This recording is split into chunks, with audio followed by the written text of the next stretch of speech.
Friends, हम जानते हैं कि पृथ्वी गोल है, लेकिन हमें पृथ्वी का गोल मैप नहीं दिखाया जाता। हमें पृथ्वी का इस तरीके से फ्लैट मैप दिखाया जाता है हमारे अंडरस्टैंडिंग के लिए। बट क्या आप जानते हैं कि इस मैप में बहुत एक बड़ी गड़बड़ है जो हम नहीं जानते।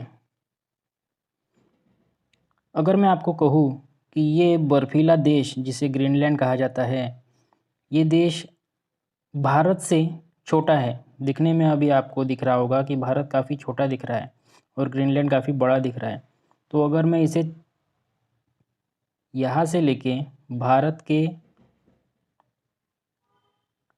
कंपैरिजन में लाऊं, तो देखिए दोस्तों, ये देश भारत से छोटा है जो हमें बहुत बड़ा दिखता था। ये इसका एक्चुअल साइज़ है जो भारत के मुकाबले का है। अब ये कैसे होता है और ये क्यों होता है, चलिए जानते हैं।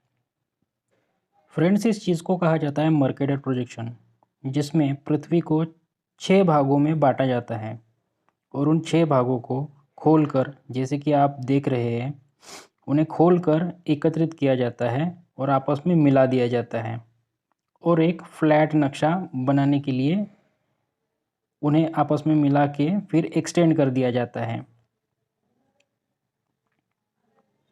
इस तरीके से ये फ्लैट नक्शा बनता है जो हमें पेपर पे दिखाया जाता है गोल पृथ्वी का। इसे ऊपर नीचे से इस तरह से एक्सटेंड कर दिया जाता है। इसी चीज़ को कहा जाता है मर्केटर प्रोजेक्शन। अब इसमें क्या होता है कि जो इक्वेटर पे जो देश है, जो सेंटर में जो देश है, उनका साइज़ तो हमें कम दिखता है, बट जो ध्रुवीय प्रदेश के देश है, जैसे ग्रीनलैंड हो गया या ऑस्ट्रेलिया हो गया या रशिया हो गया, इनके साइज़ बढ़ते हैं, इनके साइज़ हमें ओवर साइज़ दिखाई देते हैं।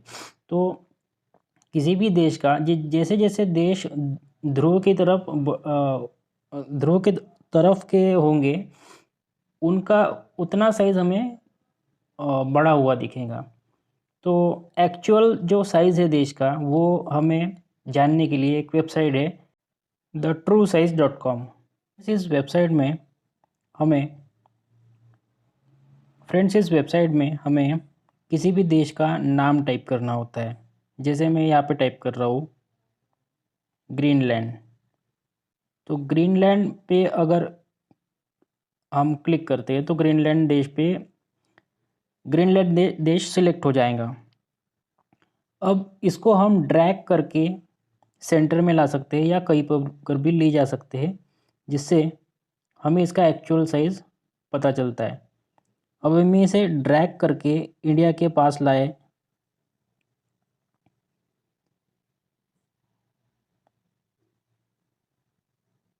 तो हम देख सकते हैं दोस्तों कि इंडिया के कंपैरिजन में ग्रीनलैंड का साइज़ छोटा है। इस तरीके से हम किसी भी देश को सेलेक्ट करके उसका एक्चुअल साइज़ हम पता लगा सकते हैं। जैसे हम यहाँ पे सेलेक्ट करते हैं रशिया।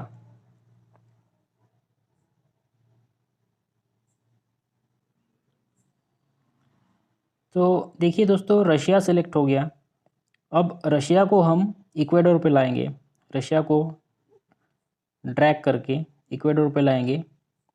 तो देखिए दोस्तों, जो रशिया यहाँ पे इतना बड़ा प्रतीत होता था, वो हमें इक्वेडोर पे कितना कम प्रतीत हो रहा है। हम इसे और ऊपर अगर जितना ऊपर लेके जाएंगे, उतना इसका साइज़ जो है ध्रुवीय प्रदेश पे जाके बढ़ता जाएगा। लेकिन जैसे ही इक्वेडोर पे लाएंगे, इसका साइज़ कम हो जाएगा। ये इसका एक्चुअल साइज़ है कंपैरेटिवली भारत के कंपैरिजन में। इसी तरीके से हम किसी भी देश को ड्रैग एंड ड्रॉप करके उसका एक्चुअल साइज़ पता लगा सकते हैं। यहाँ पे हम यूनाइटेड स्टेट्स टाइप करते हैं।